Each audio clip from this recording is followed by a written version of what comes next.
প্রভু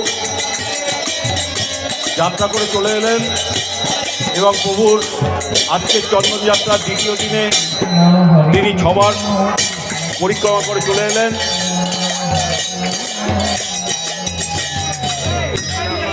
এই রাখাল ওদিকে নিয়ে যাচ্ছ কেন?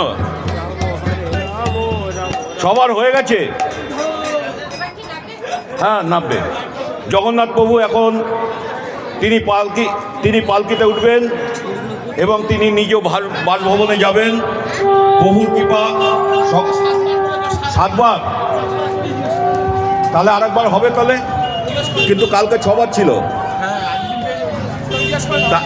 ঠিক আছে, যদি হয় কি 7 বার হবে?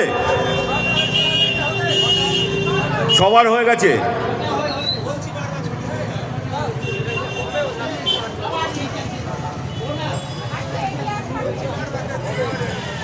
প্রভুর আজ দ্বিতীয় দিনে চন্দনযাত্রা।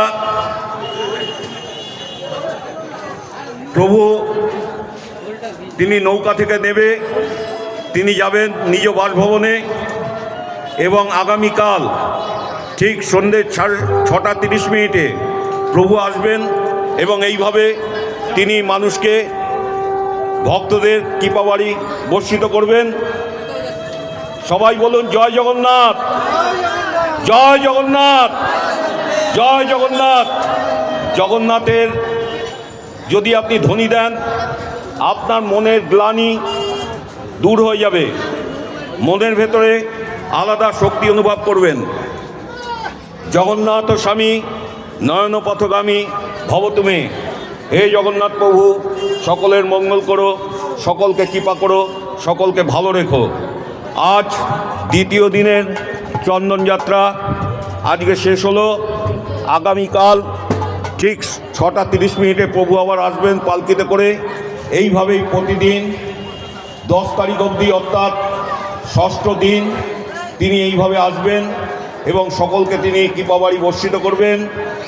সকলের কাছে অনুরোধ যে আপনারা এই অনুষ্ঠানটাকে যেভাবে সহযোগিতা করছেন সেইভাবে আপনারা সহযোগিতা করবেন। প্রভু যাচ্ছেন এখন নিজ বাসভবনে। আরেকবার বলুন জয় জগন্নাথ, জয় জগন্নাথ, জয় জগন্নাথ। প্রভু তিনি নিজ বাসভবনে চললেন, তিনি পালকিতে উঠছেন, প্রভুকে নিয়ে চলে যাবেন নিজ বাসভবনে তিনি যাবেন এবং আগামীকাল প্রভু এইভাবেই আসবেন। আমাদের প্রধান সেবায়িত রঞ্জিত পাল মহাশয়, বাচ্চুদা, আপনাদের উদ্দেশ্যে আজকে কিছু বলবেন।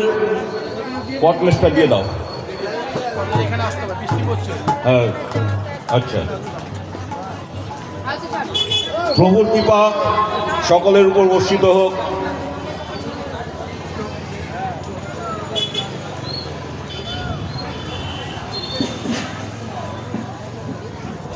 হে কৃষ্ণ করুণা সিন্ধু দীনবন্ধু জগৎপতে গোপেশ গোপিকাকান্ত রাধাকান্ত নমস্তুতে। জগন্নাথ প্রভু ভগবান শ্রীকৃষ্ণ তিনি